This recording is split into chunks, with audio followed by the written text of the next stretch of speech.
తెలియదు బ్రదర్, ఎందుకో ఏమో ఇది ఇట్లా అయింది సడన్ గా.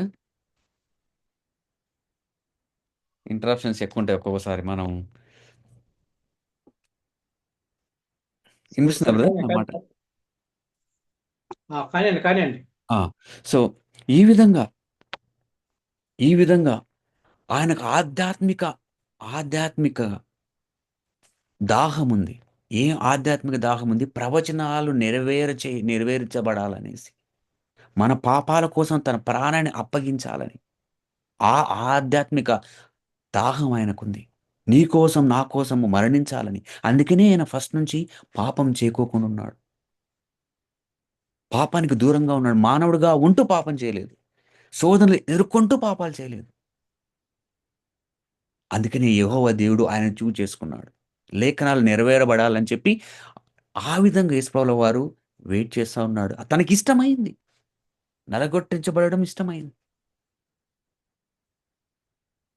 చూడండి, ఈ విధంగా ఆయన లేఖనాలు నెరవేరబడాలని చెప్పి ఆయనకు 100% మానవుడు, 100% దేవుడు కాబట్టి 100%గా శారీరక రియాలిటీకి చాలా దగ్గరగా ఉంది. జెన్యూన్ రీజన్, మానవుని శరీరంలో ఉన్నప్పుడు ఆహారం కావాల్సినది అవసరం పడుతుంది. దాహము అవసరం పడుతుంది కదా! అలాగనే రియాలిటీ, తనకు శరీరానికి ఏ అవసరం ఉందో దాహము, అది రియాలిటీ. 100% దేవుడని చూపించడానికి, 100% చూపించడం, తన దగ్గర కావాల్సిన అన్నీ ఉన్నాయి. తను ప్రార్థన చేస్తే వాటర్ వస్తది. తనకు కావాల్సినది అన్నీ వచ్చేస్తాయి. ఎన్నో అద్భుతాలు చేశాడు. కానీ చేయలేదు. ఎందుకు? నీ కోసం, నా కోసం ఆయన మరణం పొందాలని ఇష్టమైంది. ప్రణాళిక నెరవేరబడాలనే ఆధ్యాత్మిక దాహం ఆయనకుంది. కాబట్టి ఈరోజు మనం తెలుసుకోవాల్సిందంటే మన కోసం యేసుప్రభుల వారు మన పాపాల కోసం ఒక మనిషిగా ఉంటూ, ఒక మనిషిగా ఉంటూ ఎన్నో శ్రమలు ఓర్చుకొని, శోధనలకు ఎదుర్కొని కూడా పాపం చేయలేదు. అది శరీరకు సంబంధించినటువంటి ఒక పవిత్రంగా ఉన్నాడు.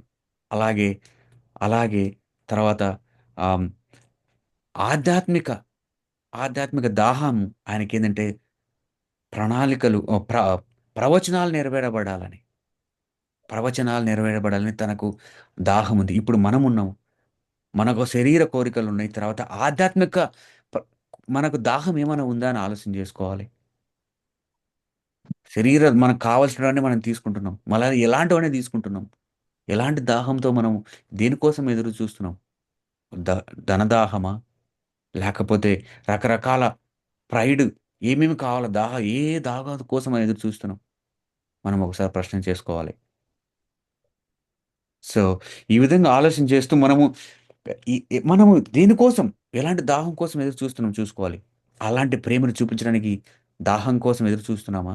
అలాంటి అలాంటి ఆహ్, ఆధ్యాత్మికలో నడవాలని దాహం ఉందా లేదా మనం చెక్ చేసుకోవాలి. కాబట్టి ఇలాగ మన కోసం దేవుడు చనిపోతే, యేసుప్రభువు చనిపోతే మనం ఏ విధంగా ఉంటున్నాము, ఏ విధంగా నడుచుకుంటున్నాము అని తెలుసుకుంటూ, గుర్తు చేసుకుంటూ ఆయనకు ఇంకా దగ్గర జరగాలని కోరుకుంటూ ఈ చిన్న వాక్యాన్ని దేవుడు దీవించును గాక. ఆమేన్. ఆమేన్. మంచిది.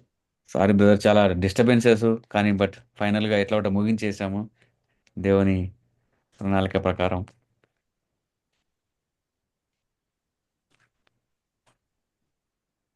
Praise lord Ravi. పేదరాడు Raju. Praise lord Ravi. Brother Ravi brother, కానివ్వండి, మీరు ఏదో మళ్ళీ ఎక్కడికి వెళ్తామన్నారు. రవి బ్రదర్. అన్నా కానీ బ్రదర్ స్టార్ట్ చేయండి బ్రదర్ నెక్స్ట్. సరే, చక్కని మాటలు అందించినటువంటి అన్నయ్యకు, మరి చేరువచ్చిన మరి జాన్ అన్నకు, అదేవిధంగా రాజశేఖర్ అన్నకు, రాజు బ్రదర్ కి ప్రత్యేకమైన వందనాలు.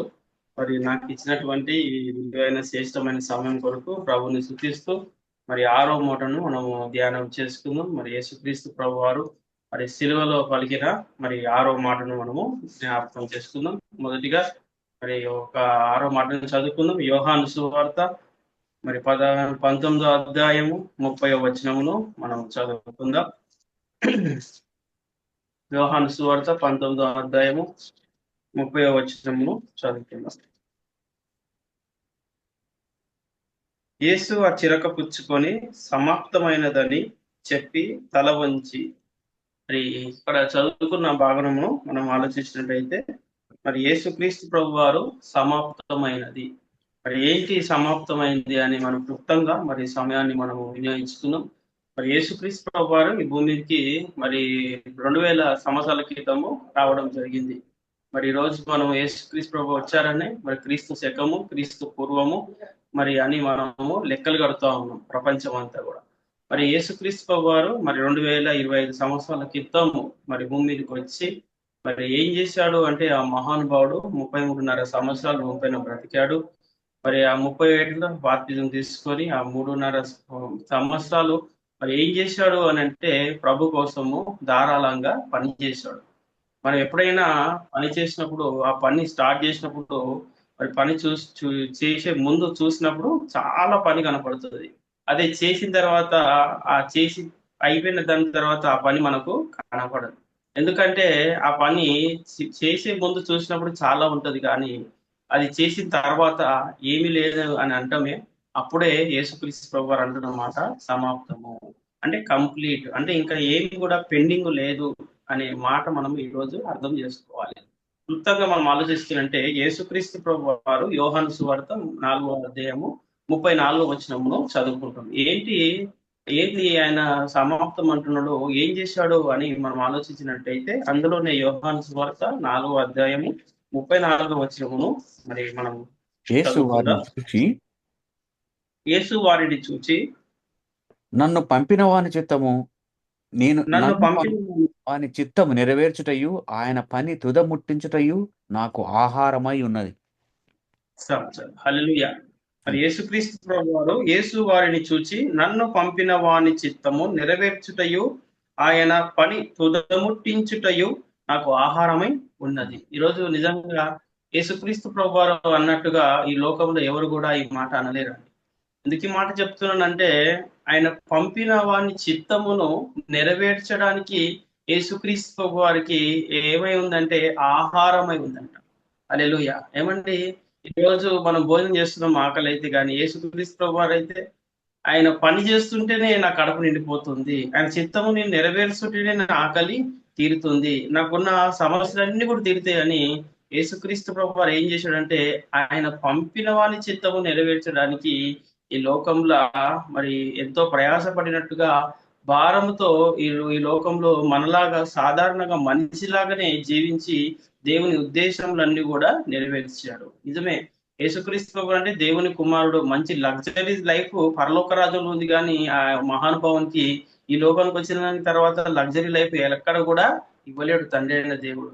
ఎందుకంటే నా కుమారుడు నా కోసం బ్రతికి నిరూపిస్తాడు, నేను అన్న మాటలు నెరవేరుస్తాడు, నా కుమారుడు నా మాట వింటాడు అని ఒక తండ్రి ఏం చేశాడంటే కుమారుని పైన ఒక నమ్మకం కలిగి ఉన్నాడు. ఆ నమ్మకంతో ఉన్నప్పుడు కుమారుడు కూడా అదే నమ్మకంతో ఉండి ఈ లోకంలో తండ్రి అయిన దేవుని మయంపరిచాడు. మరి మయంపరచడానికి ఏం చేశాడంటే ఎబ్రీ పత్రిక 10వ అధ్యాయము 5వ వచనంలో మనము చదువుకుంటాం చాలా సార్లు కూడా. యేసుక్రీస్తు వారిని పని చేయడానికి ఆయనకి ఏం చేశాడంటే పరలోక రాజ్యంలో ఆయన ఆత్మగా ఉన్నాడు, ఈ లోకానికి రావడానికి ఏం చేశాడంటే మహానుభావునికి ఒక చక్కని శరీరముని దేవుడు అమర్చాడంట. హల్లెలూయా. కాబట్టి 10వ అధ్యాయం 5వ వచనంలో చూడగలిగితే 5లో కాబట్టి ఆయన ఈ లోకమునకు ప్రవేశించినప్పుడు ఇలాగ చెప్పుచున్నాడు, బలియు అర్పణను కోరలేదు గాని నాకు ఒక శరీరము అమర్చితివి, పూర్ణ హోమమును పాప పరిహారములు నీకు ఇష్టమైనవి కావు. అప్పుడు నేను గ్రంథపు చుట్టలో నన్ను గూర్చి రాయబడిన ప్రకారము దేవా నీ చిత్తము నెరవేర్చుటకు ఇదిగో నేను వచ్చి ఉంటినని చెప్పాడు. హల్లెలూయా. అంటే గ్రంథపు చుట్టలో యేసుక్రీస్తు వారి గురించి ఒక స్క్రిప్ట్ రాయబడి ఉంది. ఏంటా స్క్రిప్ట్ అంటే తండ్రి చిత్తము ఈ లోకానికి కుమారుణ్ణి పంపించాలని. ఏమండి, పంపించాలని ఆలోచించినట్టే అంతకుముందు ఎవరు పంపలేడు అంటే చాలా మందిని ప్రవక్త రూపంలో మరి ఒక మోషేను, ఏమన్నా ఒక అబ్రహామును, ఒక నోహావును, ఒక లోతును, వీళ్ళందరినీ కూడా దేవుడు ఏం చేశాడంటే మన లాంటి మనుషులను రక్షించడానికి వారికి చక్కని సువార్తను అందించి ఒక ప్రవక్త లాగా వారి అందరినీ కూడా దేవుడు వాడుకున్నాడు, సువార్తను ప్రకటించాడు. లాస్ట్ కు చిట్ట చివరిగా తన సొంత కుమారుడు ఎప్పటి నుంచో ఉన్నాడు, భూమి ఆకాశం పుట్టక ముందు నుంచి ఉన్నాడు, లాస్ట్ కు తన కుమారుని పంపించాడండి ఈ లోకానికి. పంపించే ముందు అంటున్నాడు, బలియు అర్పణలు నువ్వు కోరలేదు కానీ నాకు ఒక శరీరమును అమర్చితివి, పూర్ణ హోమములను పాప పరిహార బలులను నీకు ఇష్టమైనవి కావు. అప్పుడు నేను గ్రంథపు చుట్టలో నన్ను గూర్చి రాయబడిన ప్రకారము దేవా నీ చిత్తము నెరవేర్చుటకు ఇదిగో నేను వచ్చి ఉండి తిని. అంటే ఎందుకు వచ్చాడంటే ఆయన చిత్తమును నెరవేర్చడానికి ఈ లోకానికి వచ్చాడట. వచ్చాడు అని అంటుంటే ఎక్కడో ఒక దగ్గర ఉన్నాడు కదా మహానుభావుడు.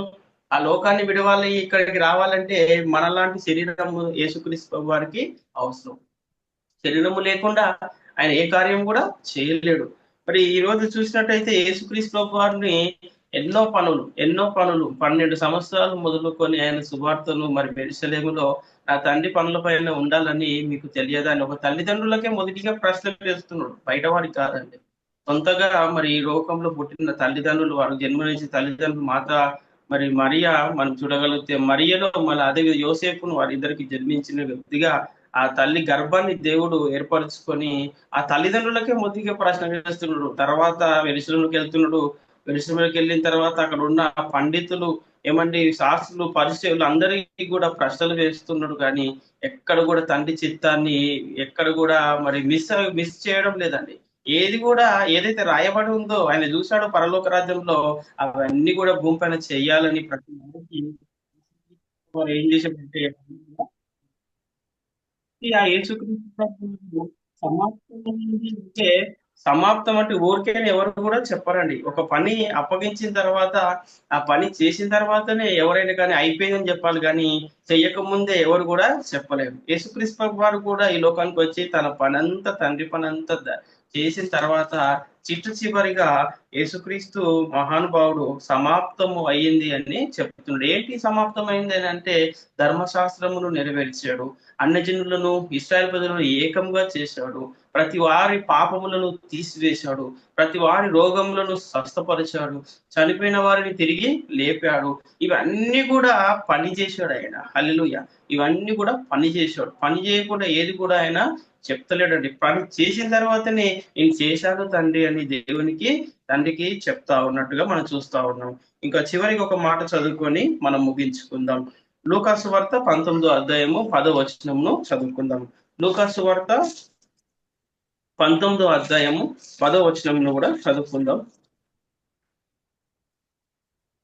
19వ అధ్యాయము 10వ వచనంలో ఎందుకు వచ్చాడంటే నశించిన దానిని వెతికి రక్షించుటకు చెప్పాను. నిజమే, నశించిపోతున్న మనందరినీ కూడా యేసుక్రీస్తు వారు ఏం చేశాడంటే అప్పుడప్పుడు చేపలు పట్టడానికి గాలం వేస్తాం కదండి, చెరువులలో, సముద్రాలలో, లోయలలో, బావిలలో. ఇందులో మనం ఏం చేస్తామంటే ఆ చేపలను పట్టడానికి ఎంతో ట్రిక్కును ఉపయోగించుకుంటాం మనం. అది మన ఆహారం కోసం, మన ఒక శరీరాన్ని పోషించుకోవడం కోసం. అదే విధంగా యేసుక్రీస్తు వారు ఇంతకుముందు చదువుకున్న భాగం మనం ఆలోచించినట్టయితే అందులో యోహానులో చెప్పాడు కదా 4:34 ఆయన పని తుడ్డముచ్చుటయే నాకు ఆహారమై ఉన్నది. అంటే ఇక్కడ చూడగలిగితే నశించిన దానిని వెతికి రక్షించుటకు మనుష్య కుమారుడు వచ్చాడట. ఏం చేశాడంటే వెతికాడు. వెతకకుంటే ఏ మనుషుడు కూడా యేసుక్రీస్తు వారికి దొరకరండి. ఆయన వెతికాడంటే మీరు ఆలోచన చేయాలి. 2000 సంవత్సరాల క్రితం యేసుక్రీస్తు వారు ఈ లోకానికి వచ్చినప్పుడు నన్ను ఈ రోజు వాక్యం ద్వారా మనకు దగ్గర సమీపంగా యేసుప్రభుని తెలుసుకున్నాం. కానీ ఒకప్పుడు యేసుక్రీస్తు వారు మానవులు ఎక్కడున్నారో, తన ప్రజలు ఎవరో, ఎక్కడున్నారో, ఏ చోటు ఉన్నారో అని చెప్పి మారుమూల ప్రాంతానికి వెళ్తున్నాడు, గ్రామాలకు వెళ్తున్నాడు, ఏమన్నా అన్ని ప్రదేశాలకు వెళ్ళి వెతికి రక్షిస్తా ఉన్నాడు. నశించిపోతున్న వారిని వెతికి రక్షిస్తున్నాడు. ఇవన్నీ చేయడానికి ముఖ్యమైనది ఏంటంటే ఆయనకు ఒక స్క్రిప్ట్ రాయబడి ఉంది. ఆ స్క్రిప్ట్ ప్రకారంగా యేసుక్రీస్తు ఈ లోకానికి రావడం జరిగింది. వచ్చిన తర్వాత పనంతా కూడా చేశాడు. పని చేసి లోకంలో మరి తండ్రికి మరి సమాప్తం అయింది అని దేవుడికి లెక్క చెప్పుకుంటా. అంటే నా యజమానుడు ఒకడు ఉన్నాడు, నన్ను పంపిన వాడు తిరిగి నేనేం చేయాలి అతనికంటే లెక్క అప్పగించాలి. అదే కదండి, మనం కూడా ఎక్కడైనా జాబ్ చేసామంటే 1వ తారీఖు నుంచి 30వ తారీఖు వరకు మనం పని చేసిన తర్వాత డైలీ రిపోర్ట్ లో మనము ఎంత పని చేసాము, ఎన్ని గంటలు పని చేసాము చూపించి మరి మనకు శాలరీ కోసము మనము లాస్ట్ రోజు పంపించినప్పుడే మరి 1వ తారీఖు మనకు శాలరీ వచ్చినట్టుగా మన పని ఎంత చేసామో దానికి అంత తగినంత జీతాన్ని మరి ఈ లోకం ఇస్తుంది. అదే విధంగా యేసుక్రీస్తు ప్రభు వారు కూడా ఏం చేశాడంటే ఈ లోకానికి రావడంతో మళ్ళీ తిరిగి వెళ్ళడంతో ఎంతో పని చేస్తున్నాడు అనే సత్యాన్ని మనము తెలుసుకోవాలి. యేసుక్రీస్తు ప్రభు వారు ఆ మాట అన్నాడంటే మనల్ని కూడా ఈ లోకానికి దేవుడు పంపించాడు. ఆ చిత్త ప్రకారంగా మనం కూడా చేయాలి. ఆయన బాధ్యతలు నెరవేర్చి మహాలోకానికి మనం చేరుకోవాలంటే లాస్ట్ కు మనం కూడా పని అంతా అయిపోయిందని తండ్రికి మన ఒక బాధ్యతను అప్పగించినప్పుడు మనము దేవుని ఉద్దేశంలో నెరవేర్చిన వారం అవుతాం. ఆ విధంగా మనము మన కుటుంబాలు అన్ని కూడా ఉండాలని కోరుకుంటూ ఈ కొద్ది మాటల్లో దేవుడు దీవించి ఆస్వాదించును గాక. Amen. Thank you brother, thank you. చాలా షార్ట్గా, చాలా క్రిస్పీగా, చాలా ఈజీగా అర్థమయ్యేలాగా చెప్పారు. Thank you brother. So next చివరి మాటను మనం జాన్ సుజ్ఞానం బ్రదర్కి అప్పగిస్తున్నాను. బ్రదర్ ఈ సమయాన్ని okay brother, thank you brother. అందరికీ okay okay brother. Next week నుంచి ఫ్రీనే ఉంటుందా? ఈస్టర్ ఫ్రీ అయిపోయాక normal, back to normal timings మనకు.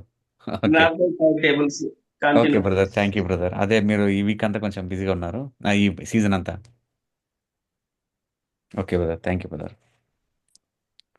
మంచిది.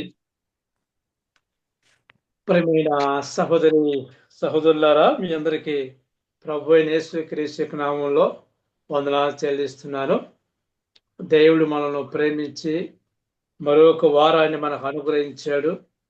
ఈ శ్రమలు దినాల్లో అనగా ప్రభు యేసుక్రీస్తు వారి యొక్క శిలువ ధ్యానాల్లో మనం ఉంటున్నాం. ఈ శిలువ ధ్యానాల్లో ప్రభు యేసుక్రీస్తు వారు శిలువలో పలికినటువంటి 7 మాటలను మనం ధ్యానిస్తూ వచ్చాం. ఇంతవరకు మనము 6 మాటలను ధ్యానించాము.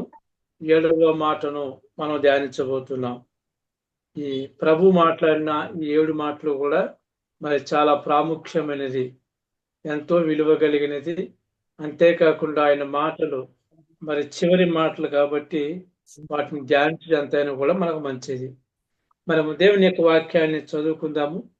మత్తయి సువార్త 27వ అధ్యాయము 50, 51, 52, 53 వరకు మనము చదువుదాం. యేసు మరలా బిగ్గరగా కేక వేసి ప్రాణం విడిచెను. అప్పుడు దేవాలయపు తెర పైనుండి క్రిందికి వరకు 2గా చినిగెను. భూమి వణికెను, బండలు బద్దలాయెను, సమాధులు తెరవబడెను. నిద్రించిన అనేక మంది పరిశుద్ధుల శరీరములు లేచెను. వారు సమాధుల నుండి బయటికి వచ్చి ఆయన లేచిన తర్వాత పరిశుద్ధ పట్టణంలో ప్రవేశించి అనేకులకు కనబడిరి. కాబట్టి యేసు ప్రభు మాట్లాడినటువంటి 7 మాటలు కూడా 4 సువార్తల్లో కూడా రాయబడ్డాయి. 4 సువార్తల్లో కూడా రాయబడినట్టుగా మనము చూస్తున్నాం. యేసు ప్రభు వారు తన ఆత్మను తండ్రికి అప్పగిస్తున్నట్టుగా లోక సువార్తలో మనం చూస్తాం. 23వ అధ్యాయం 44వ వచనంలో మనం చూడగలం. అప్పుడు రమారమి మధ్యాహ్నమాయను, అది మొదలుకొని 3 గంటల వరకు ఆ దేశం అంతటి మీద చీకటి కమ్మెను. సూర్యుడు అదృశ్యుడాయను, గర్భాలయపు తెర నడిమికి చినిగెను. అప్పుడు యేసు గొప్ప శబ్దంతో కేక వేసి, తండ్రి, నీ చేతికి నా ఆత్మను అప్పగించుకునిచున్నాను అని చెప్పాడు. కాబట్టి ప్రభు ఆయన పెద్ద కేక వేశాడు. ఎందుకు పెద్ద కేక వేశాడంటే ఆయన చనిపోవటానికి ఆయన యొక్క స్వరం, ఆయన కేక ప్రజలందరికీ వినిపడాలని, ఇదిగో మీ అందరి కొరకే నేను సిలువలో మరణిస్తున్నాను, మీ అందరి విషయమై ప్రాణం పెడుతున్నాను, మీ అందరి విషయమై నేను ఇదిగో సిలువలో ప్రాణం పెడుతున్నాను అంటాడు. కాబట్టి ఆయన ప్రాణాన్ని ఎవరు తీయలేరు అని జ్ఞాపకం చేస్తున్నాడు. ఆయన నా యొక్క ప్రాణాన్ని ఎవరు తీయలేరు. అందుకే యోహాను సువార్తలో మనం చూస్తాం 10వ అధ్యాయంలో ఏమంటాడంటే, ప్రాణం ఇచ్చుటకు నాకు అధికారం, నా ప్రాణమును ఇచ్చుట పెట్టుటకును నాకు అధికారం ఉంది అంటాడు. కాబట్టి యేసు ప్రభుని ఎవరు చంపలేరు, ఎవరు కూడా చంపలేరు, ఏ మనుషుడు కూడా చంపలేడు. అయితే దేవుని యొక్క ప్రణాళిక చొప్పున, చిత్తం చొప్పున మానవుని యొక్క రక్షణ కొరకై దేవుడే మన కొరకు తన యొక్క ప్రాణాన్ని పెట్టాడు. అనుకుంటాం మనము, ఇదిగో సైనికులు చంపారని అనుకుంటాం. నిజమే, వారు కొట్టారు, బాధపరిచారు. మరి ఆయనను చంపజూశారు. చంపినట్టుగా అనుకోవచ్చును కానీ ప్రభు యొక్క ప్రాణాన్ని ఎవరు కూడా తాకలేరు. కాబట్టి ఆయనే మన కొరకు తన యొక్క ప్రాణాన్ని అర్పించాలనే విషయాన్ని జ్ఞాపకం చేసుకోవాలి. అందుకైనా పెద్ద కేక వేశాడనమాట. అంటే మనకు అర్థం కావటం కొరకు, నీ కొరకు మరణించాను అనటానికి, నీ కొరకై ప్రాణం పెట్టాను అంటకై, ఇదిగో లోక పాపమును మోసుకున్న దేవుని గొర్రెపిల్ల అన్నట్లుగా ప్రతి మనుష్యుని కొరకు ఆయన పెద్ద కేక వేసి మన పాపముల విషయమై మనం బాగుండాలని, మనం రక్షణ పొందాలని, మనము దేవునిలో ఉండాలని ఆయన తన ప్రాణాన్ని సహితము లెక్క చేయక. అందుకే వాక్యం సెలవిస్తుంది, ఒక మంచి స్నేహితుడు తన స్నేహితుడి కొరకు ప్రాణం పెట్టవచ్చును కానీ అయితే మరి పాపి కొరకు లేకున్నట్లయితే, దుర్మార్గుడు కొరకు లేకున్నట్లయితే పాపపు జీవితంలో జీవించేవాని కొరకు ఎవరు ప్రాణం పెట్టరు అంటాడు. నిజమే, మరి ఒక మంచివాని కొరకు ఎవరైనా ప్రాణం పెట్టడానికి తెగించవచ్చును కానీ మన మంచివారం కాదు. మనమందరం కూడా దేవునికి దూరం అయిపోయాం. మనందరం కూడా మన పాపాలను బట్టి దూరం అయిపోయాం. మన అసహ్యులము, ఎందుకు పనికిరైన వారం.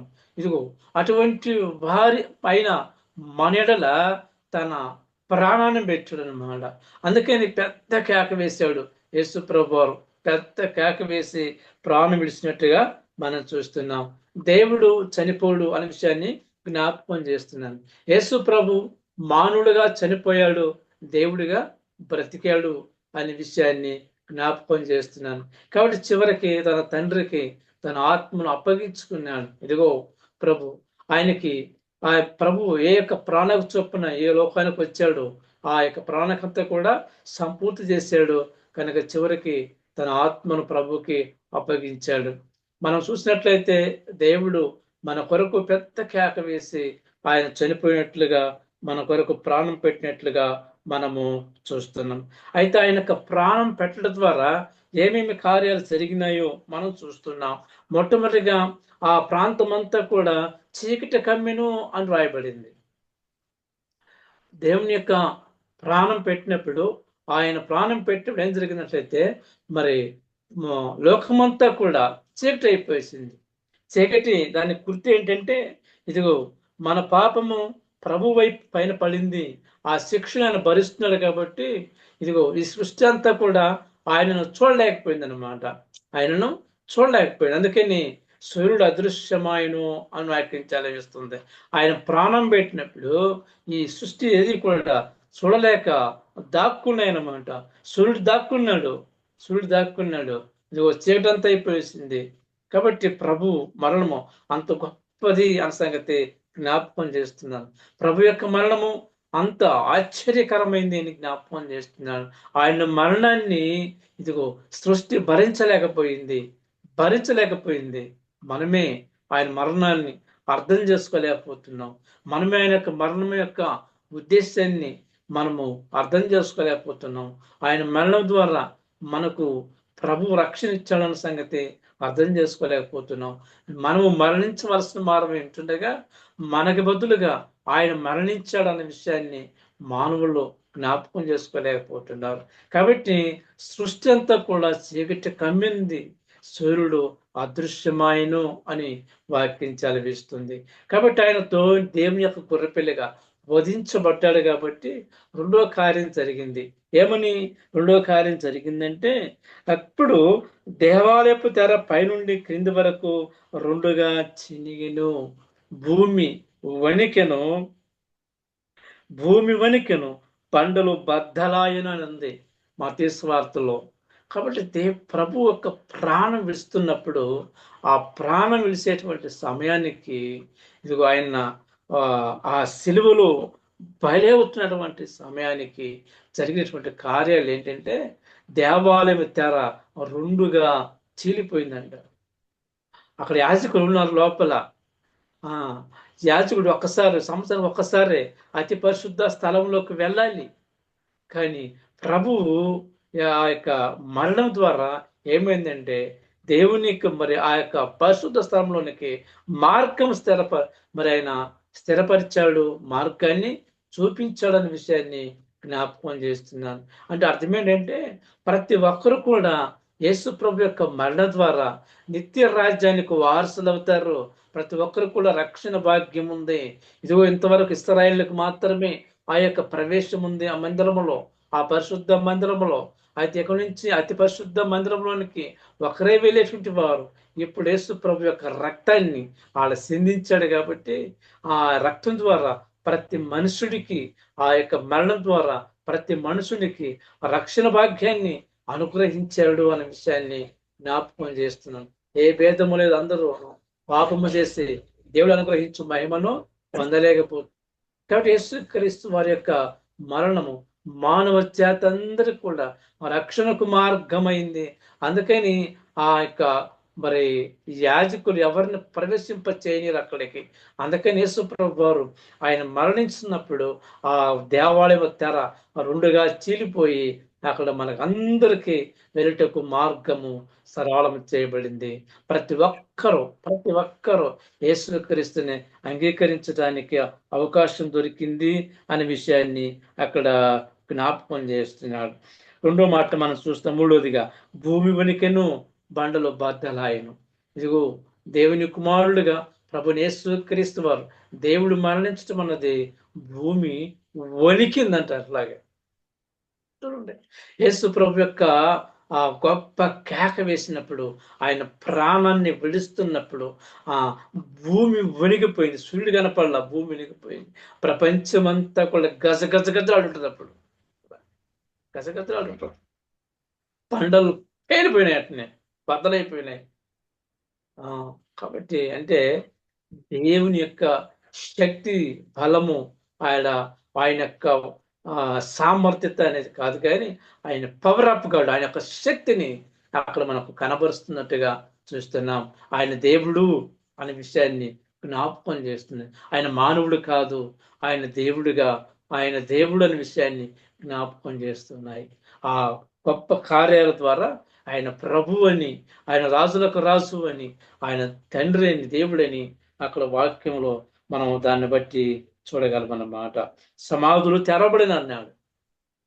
తెరుచుకునే సమాధులన్నీ కూడా, పరిశుద్ధుల యొక్క సమాధులన్నీ కూడా తెరవబడ్డాయి అన్నాడు.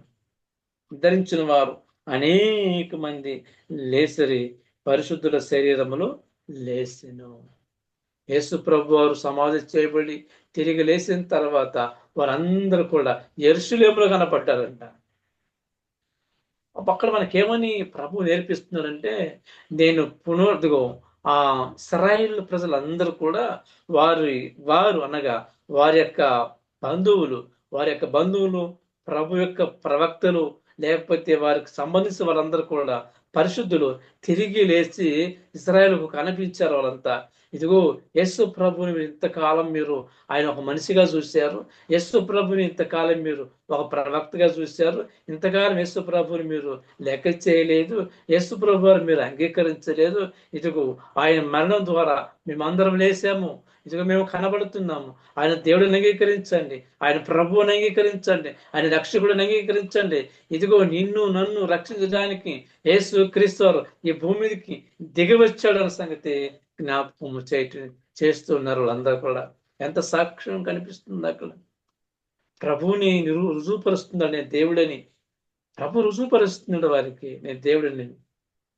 ప్రభు రుజువుపరుస్తున్నాడు నేను సృష్టికర్తనని. ప్రభు రుజువుపరుస్తున్నాడు నేనే మార్గం అని. ప్రభు రుజువుపరుస్తున్నాడు నేనే సత్యము జీవనై ఉన్నానని. ఇదిగో నా ఆధారం తప్ప ఎవరు కూడా దేవుని యొక్క రాజ్యంలో చేరలేరని ప్రభు రుజువుపరుస్తున్నాడు ఆయన రక్షకుడని. కాబట్టి ఆ గొప్ప కార్యాలన్నీ కూడా ప్రభు యొక్క మరణం ద్వారా జరిగినట్లుగా మనం చూస్తున్నాం. ఒకటి జ్ఞాపకం చేస్తున్నాం. మొట్టమొదటిది ఏమైంది? చీకటి కమ్మిన వాడింది. ఇది యేసు ప్రభు వారు పుట్టినప్పుడు మరి ఆకాశంలో తార వెలిసింది కదా. అంటే యేసు ప్రభు వారు పుట్టినప్పుడు వెలుగు వచ్చింది లోకానికి. యేసు ప్రభు వారు మరణించినప్పుడు లోకానికి చీకటి వచ్చింది, అంధకారం వచ్చింది. కారణం ఏంటంటే ఆయన యొక్క జన్మాన్ని, ఆ జన్మ దినాన్ని భూమి లేకున్నట్లయితే ప్రకృతి ఆయన ఆహ్వానించింది, సంతోషపడ్డాయి, కానీ ఆయన మరణాన్ని తట్టుకోలేకపోయాయి అన్నమాట. ఆయన మరణాన్ని తట్టుకోలేకపోయాయి. అవన్నీ కూడా తట్టుకోలేకనే మరి బద్దలైంది, బండలు బద్దలైపోయాయి. ఏమాత్రం కూడా తట్టుకోలేకపోయారు. ప్రియమైనటువంటి సహోదరులారా, ప్రభు మన కొరకు మరణించాడు. కాబట్టి మానవులుగా మనం ఏమాత్రం స్పందిస్తున్నాం, మానవులుగా మనం ఏమాత్రం ప్రభువుని గుర్తెరుగుతున్నాం, మానవులుగా మనం ఏమాత్రం ఆయన మరణాన్ని, మరి ఆయన మరణం ఉన్నటువంటి ఆ రక్షణ కార్యాన్ని మనం ఎంతగా పట్టించుకుంటున్నాం. ఇంకా మనము ఇదిగో అవిధేయతలో ఉన్నట్లయితే, ఇంకా మనము ఇదిగో దేవునికి దూరంగా ఉన్నట్లయితే, ఇంకా మనము పట్టించుకోకపోతే మరి మూడు బారిన హృదయాలను ఆయన బాగు చేయవాడు కదా. కాబట్టి ప్రభుని యేసుక్రీస్తు వారు యేసు మరల బిగ్గరగా కేక వేసి ప్రాణము విడిచెను అని వాక్యం చదివిస్తుంది. నీ కొరకు నా కొరకు ఆయన బిగ్గరగా కేక వేసి ప్రాణం పెట్టాడు. ఆ ప్రాణం పెట్టిన దేవునికి మనం ఏం చేయగలం? ఇదిగో ప్రభు ఈరోజు నిన్ను నన్ను ప్రశ్నిస్తున్నాడు. నా కొరకు నీ ప్రాణం పెట్టాను కదా, నువ్వు నా కొరకు ఏం చేయగలవు?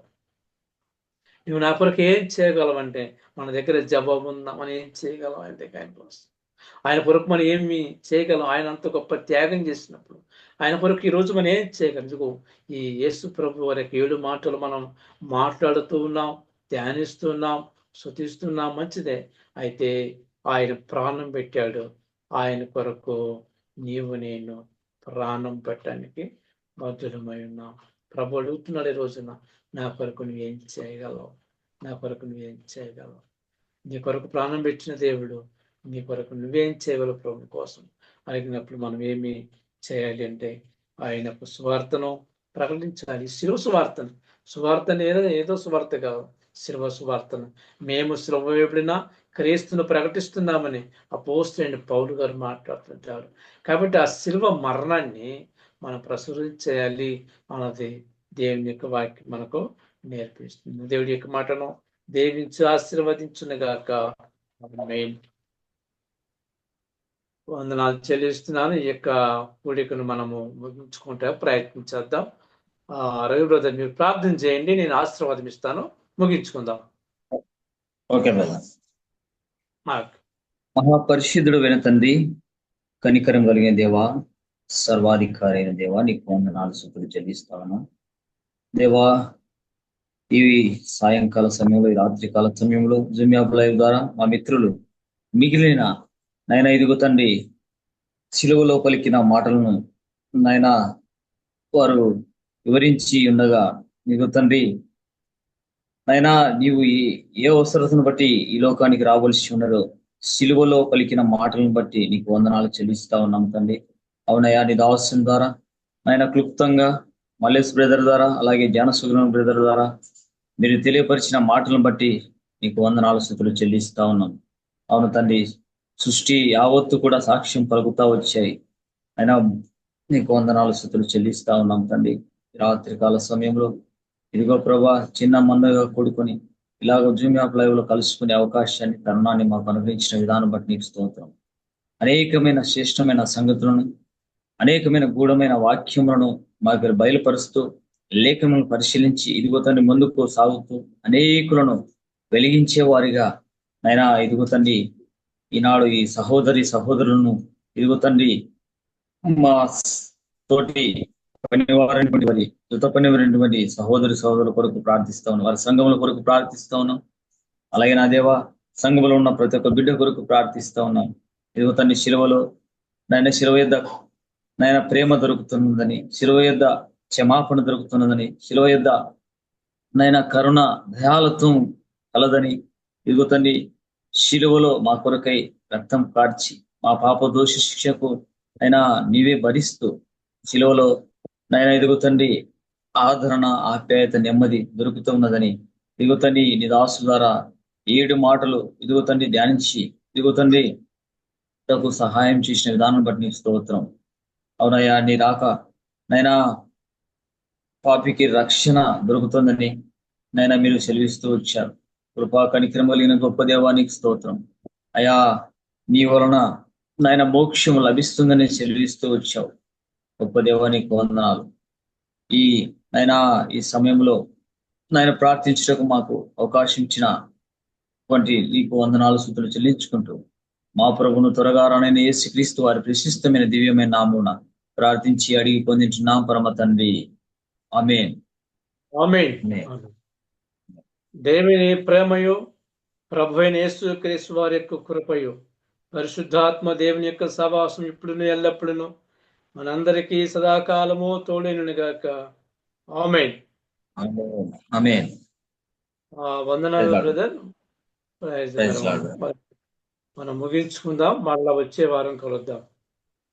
ఓకే. ఓకే.